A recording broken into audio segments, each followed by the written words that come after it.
think the offensive line just showed up and played great football. I think opened up some good cutback lanes for our running backs. Gave me some good time to get the ball in my hands fairly fast, and I think Coach called a great game, and I think our game plan in general.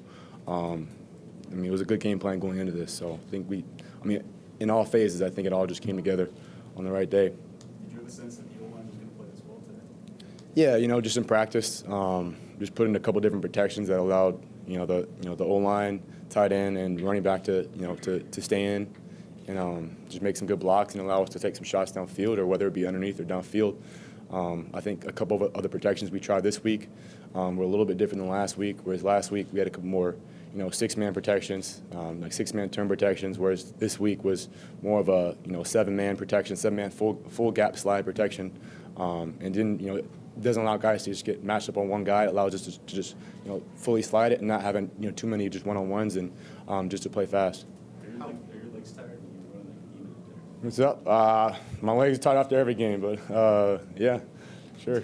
Just long game. The 12-yard run in particular. I mean, that's just something we don't see you do too often. Mm-hmm. What did you see on that play? On that play, they dropped out of there. They're playing quarters coverage. We just had a three-man concept in. We max protected. I saw no one was there, and I had enough time to react and realize that no one was there, and I could take off, and I just saw it crease down the sideline. Did the guys give you any grief about it? It seems it makes everybody chuckle about you running.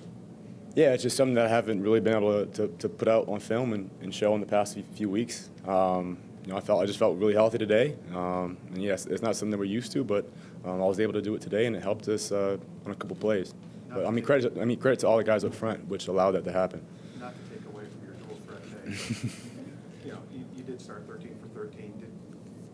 Did you just know, even in warm-ups, that was just going to be one of those? I mean, obviously they play man, and that helps. But did you know right in warm-ups that it was going to be one of those days where things were going to start clicking early?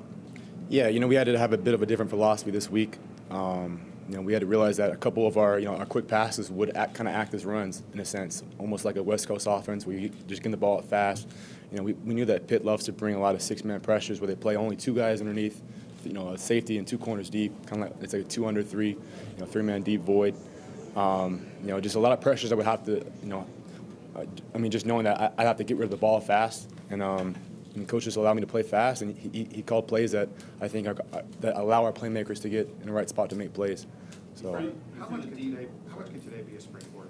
Yeah, I think it's huge. I think some of the stuff that we did in the second half of last week kind of provided a blueprint for this week, and I think this is good for offense to put this stuff on film and be able to just to learn off it and use it as momentum going forward in the next few weeks, because I know Virginia, they've had some tough games, but that's still a good defense with some good linebackers in it. It's just this is like the home stretch, so this should provide us some good momentum going forward and just stop the bleeding. The last 4 games. How much have you seen Amon grow from the start of camp to where he is today?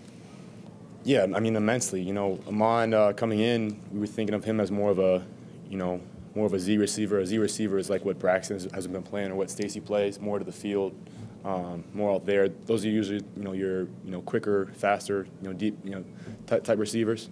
Whereas the X receiver, think of a guy like Des Bryant or like even Rashawn Scott last year, Cager even, and he had to switch positions pretty much going into fall camp, and we practiced all summer long thinking he was going to be a backup Z and get in there a few plays, and he really had to step up, similar to what the same situation I had to go through my freshman year. I had no clue I was going to play coming in, and the guy ahead of me blew his knee out, and there I was, and same thing for Amon, and he's had to grow up in that position. And I think he's really learned some of the ins and outs of just playing the X receiver. And I think depending on what he does, what position he's playing next year, I think it just allows him to be very versatile and line up, whether it's to the Z and the X, or even in the slot a couple times where he ran some deep routes off the safety. He's just becoming a very versatile wide receiver. And he's only a freshman, which is crazy. So, all right. Thanks,